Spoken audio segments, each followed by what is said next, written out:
All right, welcome back. Well, you saw the law of sines, and you saw the different cases that the law of sines worked for, and you saw two cases that it didn't work for reasons that became obvious to you, and those cases were SAS and SSS. And so we're now going to learn the law of cosines that will handle the remaining two cases and thus equip us to be able to solve any oblique triangle given to us. I'm going to start off with a suitably labeled triangle here, and I'm going to bring in a perpendicular from C to side little c here, and I'm going to label that y because I'm going to need to use that in my little derivation here.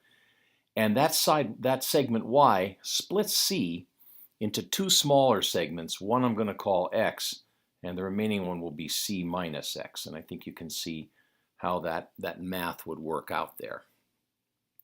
And it should be clear that the cosine of A is x over b in the little right triangle on the left. So that makes x equal to b cosine A. And it should also be clear that y is equal to b sine A. I'll let you just digest that for a moment. I'm going to need both of those facts in a little while. Now, the Pythagorean theorem tells me that a squared equals y squared plus c minus x squared. Here I'm using the triangle that's over here on the right, this guy. That's a right triangle because this thing was a right angle, this perpendicular that I dropped down. Now I'm going to do some substituting. I'm going to change y into b sine A, and I'm going to change x into b cosine A. So I have c minus b cosine A here. But I really haven't done anything yet. I've just changed. I've substituted in for y and x. Here's y and here's x. Well, now I'm going to do the math here. This is b squared sine squared A.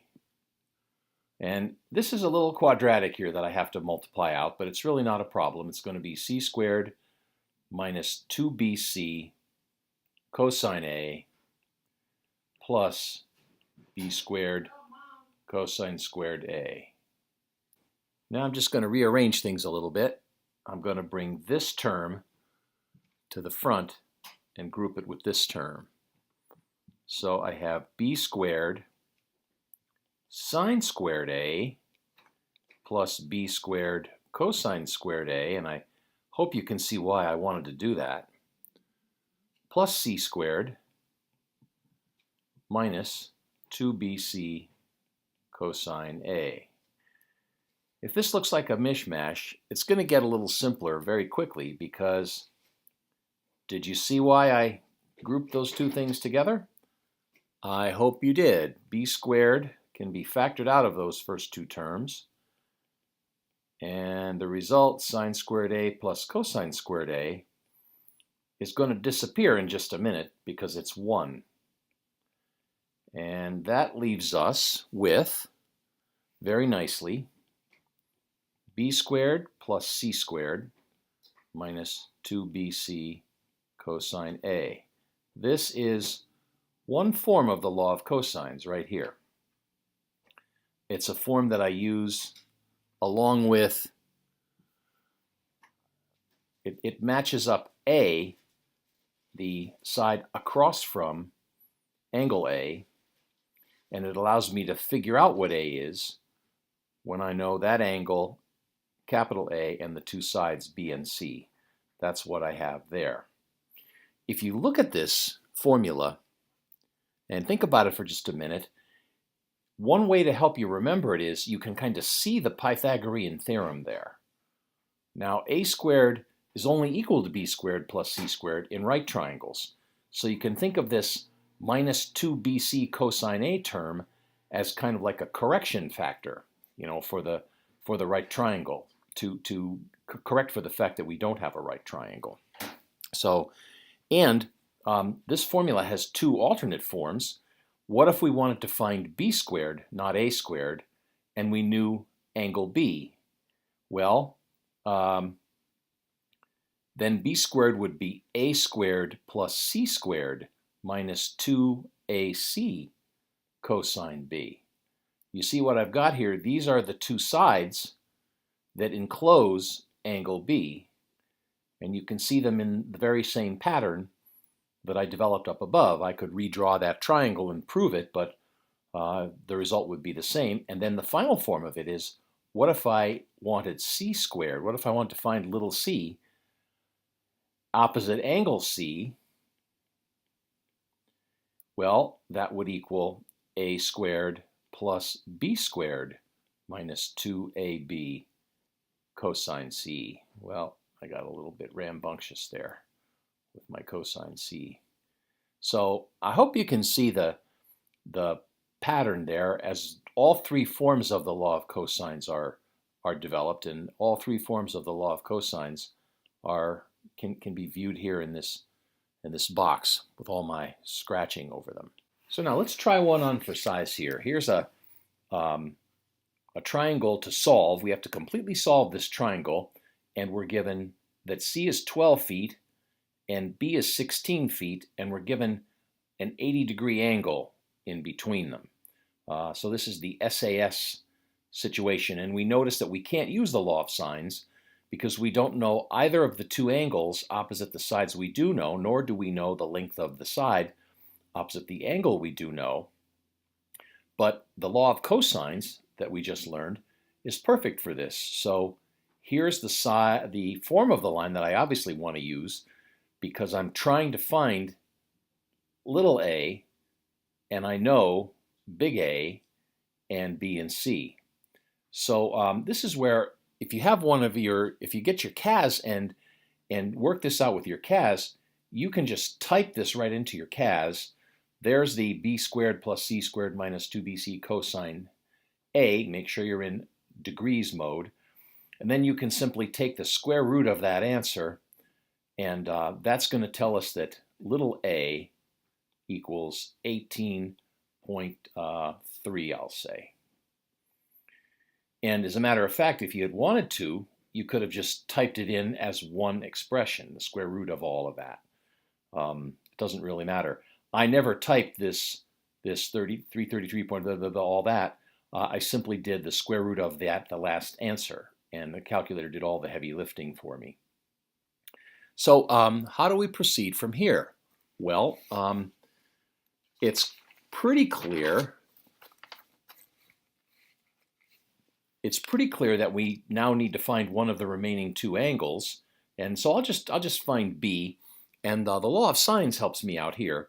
I can say that the sine of B over 16 is equal to the sine of 80 over 18.3.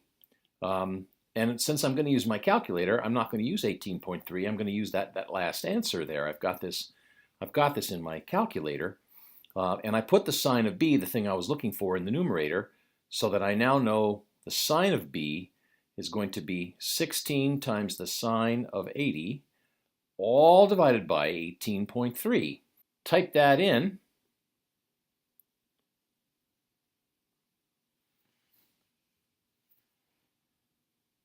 There we go. I can type that in, but notice that that's the sine of B, not B, so I have to use the arc sine of that angle, of that last answer, and that tells me that B is 59.7 degrees. So I'm going to go back up here and put that here. B is 59.7 degrees.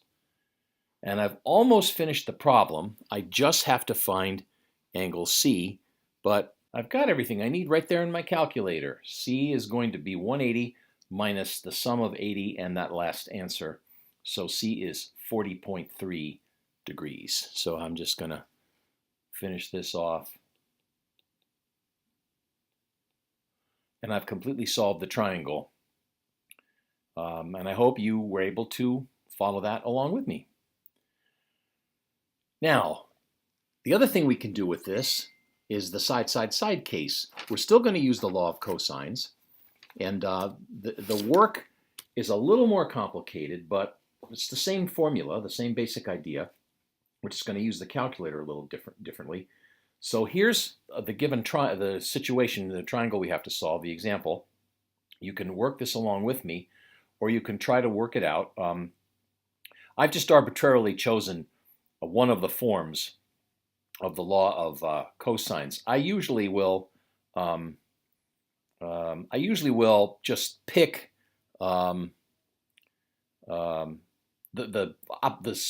the angle opposite the largest side, just because it gives me a place to start. But you don't have to do that. You can pick any one you want. So that's why I chose the b to find little b first, because it was opposite it's the longest side, so it's going to be opposite the largest angle. And then I'll know I have the largest angle. So before you plug it into your calculator, though, notice that if you solve this for cosine b, it comes out like that. And some books actually call this an alternate form of the law of cosines. The a squared plus c squared gets moved over, and it's minus a squared minus c squared plus b squared. But then when I divide by negative 2ac, it becomes a squared plus c squared minus b squared.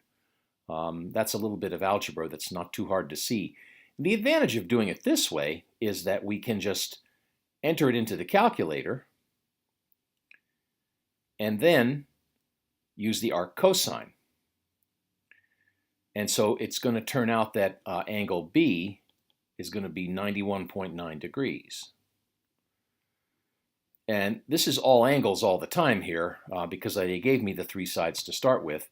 So I could go ahead and use the law of cosines to find either one of the remaining two angles, but the law of sines is always easier to use. So let's just go ahead and use the law of sines, and let's find let's find A next. I just arbitrarily picked A. So sine of A over, let's see, this was 10, and B was 20, and C was 17, and I've now found that B is 91.9. Oh, the WSLX angle. Ha ha ha ha. Little joke there. So sine A over 10 is going to be sine 91.9 over 20. I didn't do that on purpose, by the way. That was a total coincidence. And so here we go with our calculator. The sine of A is going to equal 10 times the sine of 91.9 all over 20. And our calculator shows us that that's that obnoxious thing. And what we want, of course, is the arc sine of that, the angle whose sine is that, and it's about 30 degrees, it looks like. So that's going to give us A as 30 degrees. And of course, it's a piece of cake to get C now, especially since I have my calculator and I can just keep using that last answer function. So C was that 91.9 plus 30 subtracted from 180, and I'm going to call C 58.1. C equals 58.1 degrees. Okay, so that's how the law of cosines and the law of sines work together to help us to solve a triangle when all we knew was the three sides. All right, so here's one for you to try now. Obviously, this is going to be a law of cosines problem, and just go ahead and round things off to the nearest tenth, but use your calculator and make liberal use of that last answer situation. It's really good practice in using that very powerful calculating tool. So you can hand this in tomorrow with your notes, and good luck and have fun.